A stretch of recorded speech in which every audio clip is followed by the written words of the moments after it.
Halo semua, kembali lagi ke channel saya, Ladang Alam. Kali ini saya membahas apakah benar Yesus adalah Nimrod yang merupakan pribadi yang sama. Sebelum kita menuju ke sana, tolong di like ya teman-teman, di komen, dan di subscribe ya. Jangan lupa dinyalakan tombol loncengnya agar teman-teman bisa mengikuti perkembangan channel ini. Ngomongin soal Nimrod, siapakah Nimrod?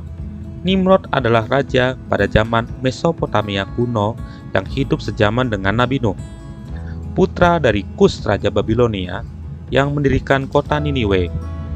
Karena Nimrod adalah orang yang berkuasa saat itu, maka ia mendirikan kota Babel yang kita ketahui di dalam Alkitab, yaitu tentang Menara Babel. Di dalam Kejadian 10 ayat 8, dikatakan Kus memperanakan Nimrod. Dialah yang mula-mula sekali orang yang berkuasa di bumi. Kata mula-mula sekali dalam bahasa Ibrani adalah kelal, yang berarti mengotori, merusak, menajiskan, persis dengan arti nama Nimrod yang berarti pemberontak. Nimrod sendiri punya banyak nama di dalam dunia orang kuno. Dia biasa disebut Gilgamesh, Orien, Baal, Ra, Orisis, Dumuzi, Tamus, Melkat, Mirta, Dionysus, Bakus, Adonis, dan Apollo. Dalam hal ini saya mau menceritakan Nimrod dalam versi Epik Gilgamesh. Epik Gilgamesh ditulis oleh seorang dari sebuah daerah bernama Uruk yang sekarang Irak. Di dalam kisah Nimrod, dikisahkan bahwa Nimrod lahir pada awal musim semi, yaitu pada tanggal 25 Desember, dan menjadi raja. Raja Nimrod berkuasa diperkirakan pada tahun 2800 sampai 2500 sebelum Masehi. Dan Nimrod membangun benteng di kota kelahirannya, yaitu Uruk. Di dalam sebuah mitos banjir besar di zaman Nabi Nuh, Nimrod atau Gilgamesh pergi menemui Utnapishtim, adalah seorang yang selamat dari banjir besar. Utnapishtim, menurut pendapat para ahli, ialah Nabi Nuh itu sendiri. Nimrod mendapat kabar jika Utnapishtim bisa berbicara dengan dewa tertinggi. Jadi Nimrod ingin menanyakan kabar tentang sahabat Enkidu. Di dalam kisah Nimrod diceritakan bahwa Nimrod menikahi ibu kandungnya, Semiramis, si Dewi Langit. Mirip cerita Sang Kuryang ya teman-teman dalam legenda Jawa Barat, di mana Sang Kuryang jatuh cinta kepada ibu kandungnya, yaitu Dayang Sumbi yang merupakan bidadari dari langit. Dari pernikahannya dengan Semiramis, Nimrod dikaruniakan seorang putra bernama Tarmus. Lalu dikisahkan di sana Nimrod mati terbunuh. Di dalam budaya Yahudi, terdapat di dalam kitab Yasar, diceritakan juga bahwa sesungguhnya Nimrod mati dibunuh oleh Esau anak Yakub karena berebut hasil buruan. Esau dan Nimrod sama-sama pemburu hebat pada zamannya, tetapi mereka mengklaim hasil buruannya yang sama, karena masing-masing merasa telah menembakkan anak panah ke buruan tersebut. Hasilnya terjadilah peperangan antara Nimrod dengan Esau yang dimenangkan oleh Esau. Setelah Nimrod mati, Semiramis menguburkan jenazah suaminya dan mengklaim jika suaminya bangkit lagi dari kematiannya setelah 3 hari kematiannya dan menitis di dalam diri Tarmus putra mereka di hari ketiga. Semiramis menganggap kebangkitan Nimrod karena peran serta dewa kelinci. Sehingga bagi Semiramis, kelinci adalah binatang sakral karena melambangkan ketulusan dan kebersihan hati. Dan kelinci dikurbankan saat peristiwa perayaan Paskah atau Ester, yaitu peristiwa masuknya titik balik matahari ke musim gugur. Saat Tarmus putra mereka mati terbunuh saat berburu juga, Semiramis mengatakan bahwa Tarmus adalah sama seperti Nimrod yang harus disembah sebagai putra Allah, yaitu Nimrod itu sendiri sebagai Allahnya, dan Semiramis sebagai Ratu Surga. Ada beberapa hal yang membuat para pengkritik Kristen menyamakan Nimrod dengan Yesus Kristus. adalah yang pertama, Nimrod lahir pada tanggal 25 Desember, yaitu saat masuknya musim semi. Yang kedua, Nimrod lahir dari seorang ibu yang dianggap dirinya adalah Ratu Surga oleh rakyatnya, sehingga Semiramis dan Maria dianggap sebagai sosok yang sama oleh para pengkritik Kristen karena sama-sama diklaim sebagai Ratu Surga. Yang ketiga, Nimrod mati dan bangkit kembali pada hari ketiga. Walaupun dalam cerita epik Gilgamesh berbeda konsep soal kelahirannya kembali. Semiramis mengatakan bahwa Tarmus putra mereka adalah titisan Nimrod yang merupakan inkarnasi dari penguasa surga, yaitu Nimrod itu sendiri. Sedangkan Yesus pun dianggap sebagai inkarnasi Allah Bapa Surgawi.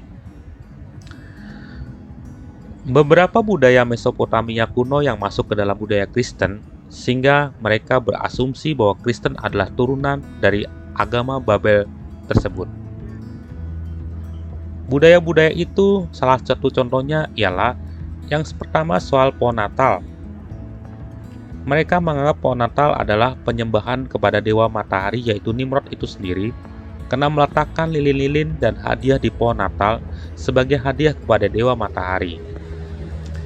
Yang kedua tentang lingkaran Natal atau corona dianggap sebagai lambang kelahiran Nimrod kembali, yaitu dilambangkan sebagai kayu yang telah mati dan hidup kembali, sama seperti Nimrod yang mati dan hidup kembali di dalam diri Tarmus. Yang ketiga soal kelinci Paskah dan telur Paskah, juga melambangkan kematian dan kehidupan kembali Nimrod yang dianggap sebagai budaya Mesopotamia kuno. Dan yang terakhir tentang hari Minggu, hari ibadahnya umat Kristen, dianggap sebagai penyembahan dewa matahari karena Sunday berasal dari kata harinya matahari. Polemik soal Nimrod ini diawali pada saat seorang pendeta Kristen, yaitu Alexander Hislop, mengatakan dalam buku To Babylon yang terbit tahun 1853, yang sangat berpengaruh mengkarakteristik Semiramis dengan sebutan pelacur Babilonia, seperti yang tertulis di dalam Alkitab, dan menganggap bahwa gereja Katolik menyembunyikan fakta selama ini bahwa penyembahan kepada Maria adalah salah satu indikasi penyembahan Semiramis, Sang Ratu Surga, dan terus menyebarkan konspirasi itu selama beribu-ribu tahun. Hislop berkata bahwa topi uskup atau mitra adalah sama seperti kepala ikan dewa Dagon yang merupakan ayah dari Semiramis. Setelah tuduhan yang dilancarkan oleh Hislop terhadap gereja Katolik, maka para musuh Kristen lainnya mulai menyebarkan tuduhan-tuduhan lainnya yang terkait dengan perayaan Natal dan Paskah yang sering kita dengar selama ini. Di dalam buku Das Alte Testament in Lichte de Osten Orient tahun 1904, seorang sejarawan Jerman bernama Alfred Jeremias menyamakan kisah epik Gilgamesh dengan Nimrod yang berada di Alkitab. Dan Gilgamesh mempunyai kekuatan di rambutnya sama seperti Simpson, mempunyai 12 tugas sama seperti Hercules. Dan pada tahun 1906, 2 tahun setelah Alfred Jeremias mengeluarkan bukunya, seorang tokoh orientalis bernama Peter Jensen mengeluarkan buku berjudul Das Gilgamesh, Epos in the Weltliteratur, mengatakan semua tokoh di Alkitab dari Musa hingga Yesus adalah meniru tokoh-tokoh epik Gilgamesh. Pandangan kedua tokoh ini biasa kita sebut sebagai Pan-Babilonisme, yang kemudian dibantah oleh para ahli sejarah dan Alkitab. Demikian beberapa sanggahan dari Kristen soal Nimrod adalah Yesus. Yang pertama, pada zaman Nimrod, penanggalan Gregorian atau Julian tanggal 25 Desember belum ada, karena penanggalan Gregorian baru tercipta pada saat Kaisar Octavianus Augustus berkuasa. Jadi tidak relevan jika dianggap tanggal 25 Desember sudah ada sejak zaman Nimrod, yaitu 2800 tahun sebelum Agustus menjadi kaisar. Jika menganggap dari titik balik matahari, di area Timur Tengah, titik balik matahari jatuh di bulan Januari, bukan Desember. Perayaan Natal sudah dilakukan oleh para pengikut Yesus di tanggal 25 Desember seperti yang tertuang dalam buku yang ditulis oleh Hippolytus di tahun 225 Masehi dan seorang penulis Kristen, Julius Africanus, di tahun 220 Masehi. Jadi sudah merupakan tradisi para pengikut Yesus setelah Yesus wafat dan dianggap sebagai hari raya terbesar kedua setelah Paskah. Dan sudah diajarkan oleh Bapa Gereja Paus Teleporus 137 Masehi. Artinya 134 tahun setelah kelahiran Yesus dan masih hangat-hangatnya dengan masa kehidupan Yesus itu sendiri.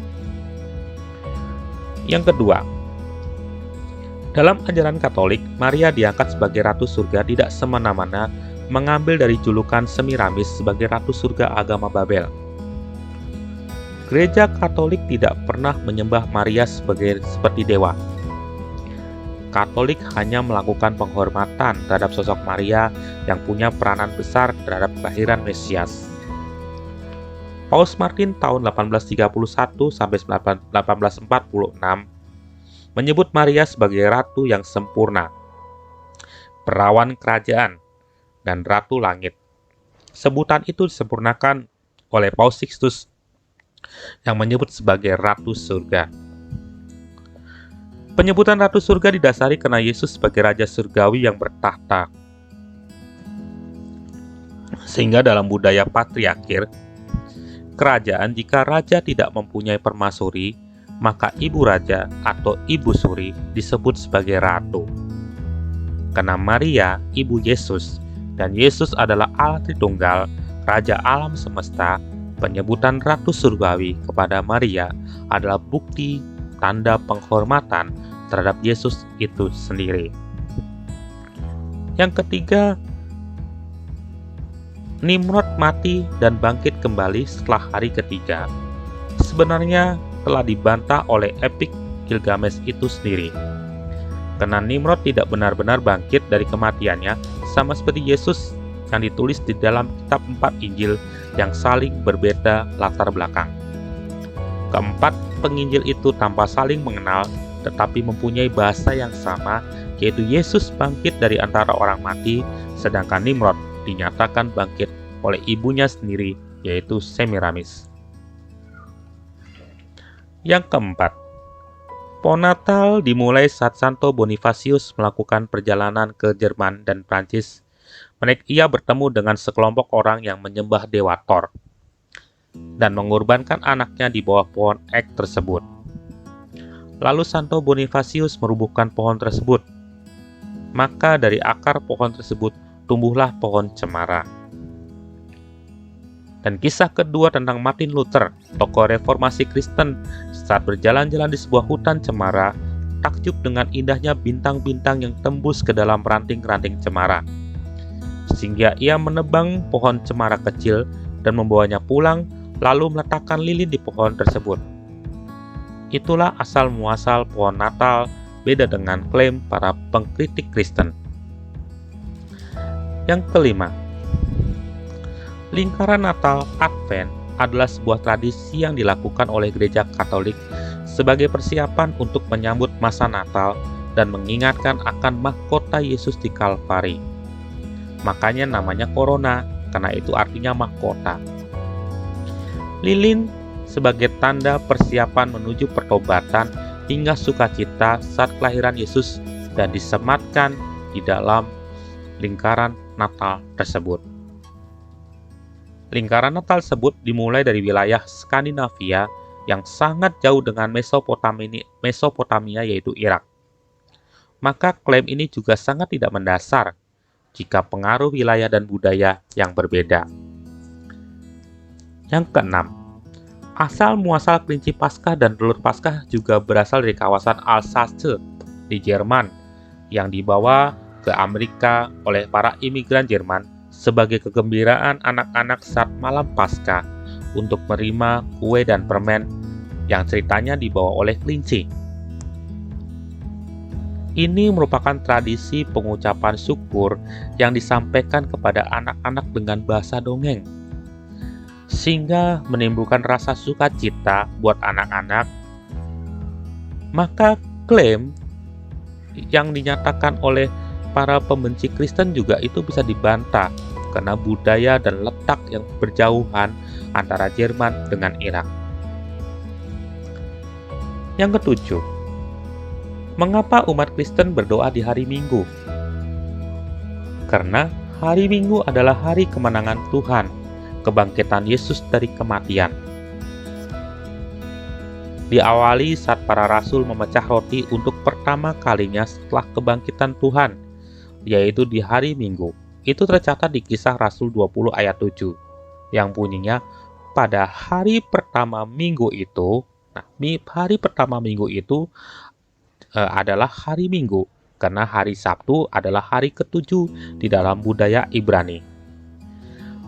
Saya ulangnya, pada hari pertama minggu itu, mereka berkumpul dan memecah roti.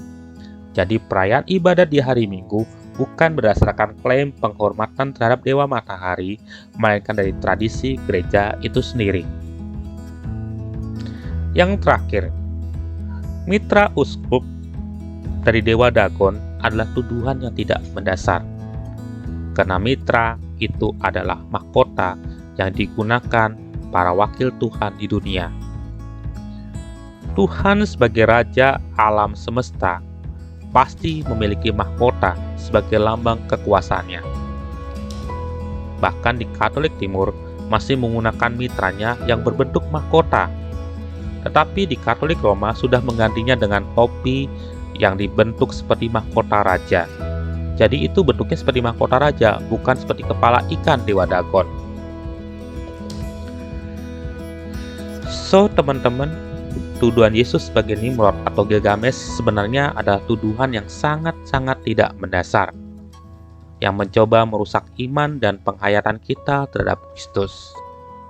Sikap kita jika mendapatkan tuduhan-tuduhan seperti itu, ya sebaiknya dihadapi dengan tenang saja. Karena kita seharusnya tahu bahwa gereja tidak mungkin mengambil sebuah kebiasaan dari tradisi tanpa ada kisah iman di dalamnya. Tidak semena-mena diadopsi tanpa dasar yang jelas, karena biasanya semua tuduhan itu tanpa dasar yang cukup untuk mempertahankan sanggahannya. Demikian teman-teman pembahasan kita kali ini. Tolong disupport ya, didengarkan sehingga saya punya semangat lagi untuk membahas pembahasan-pembahasan yang lain di dalam pembahasan berikutnya. Terima kasih, sampai jumpa.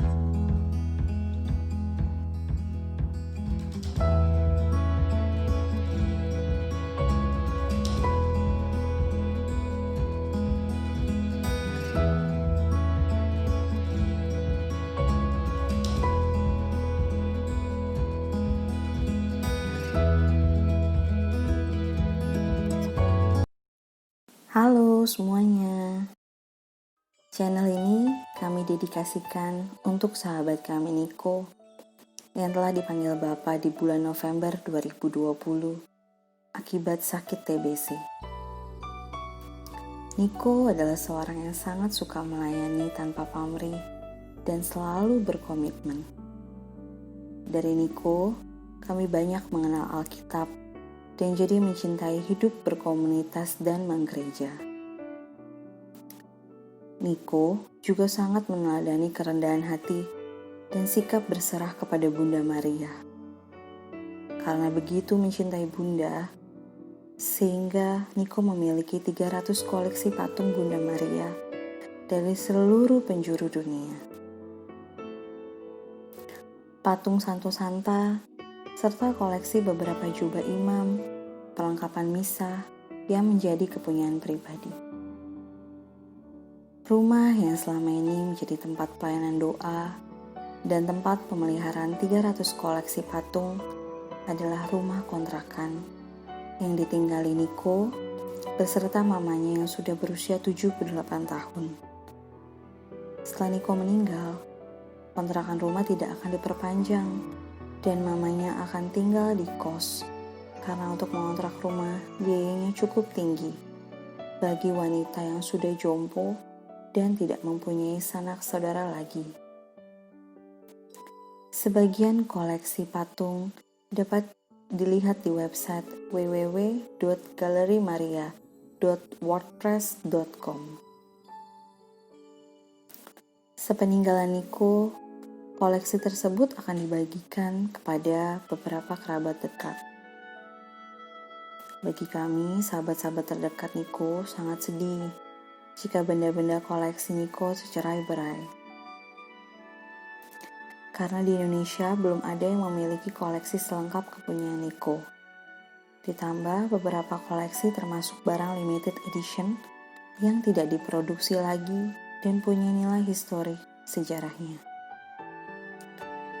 Sebelum meninggal, Nico punya cita-cita membangun yayasan untuk membuat museum rohani untuk koleksi patung tersebut, serta Gua Maria, tempat retret, dan sebagai pelatihan berkebun dan berternak secara gratis bagi kaum papa. Jadi, kami berencana untuk mewujudkan impian Nico dengan membuat yayasan yang akan memelihara semua koleksi tersebut agar seluruh koleksi Nico punya dasar hukum dan punya tempat untuk diletakkan dan dirawat. Sehingga banyak orang yang akan mengenal tentang Maria dari seluruh penjuru dunia serta semua kisahnya. Mungkin sahabat-sahabat kami yang non-Katolik akan mengkategorikan sebagai penyembahan berhala atau penyembahan Maria. Tapi bagi kami yang Katolik, sosok Maria adalah sosok panutan bagaimana mengilhami tentang kerendahan hati dan sikap berserah kepada Tuhan. Itu sebabnya kami Katolik sangat mengagumi sosok Maria, sampai membuat patungnya untuk mengingatkan keteladanan Maria dalam mempertahankan imannya. Yayasan yang akan kami buat ini membutuhkan dana untuk menempatkan dan merawat koleksi patung Bunda Maria. Dana kami butuhkan sebelum Juli 2021, karena itu adalah akhir sewa rumah yang kami gunakan untuk meletakkan dan memelihara semua patung Maria dan para kudus tersebut. Dana yang terkumpul akan kami gunakan untuk membuat yayasan rohani agar dapat mengurus patung tersebut dan melanjutkan kembali pembelian lahan dan membangun museum. Kami berharap uluran berkat dari saudara dengan mensubscribe channel ini dan menyebarkan sebanyak mungkin agar semangat dan keteladanan Nico di dalam kehidupan selama ini tetap terpelihara dan bisa ditularkan ke semua saudara dalam kasih melalui pembangunan yayasan dan museum Maria. Seluruh pendapatan dari channel ini akan disumbangkan untuk pembuatan museum Maria, rumah retret gratis, dan balai pelatihan gratis untuk kaum papa. Terima kasih.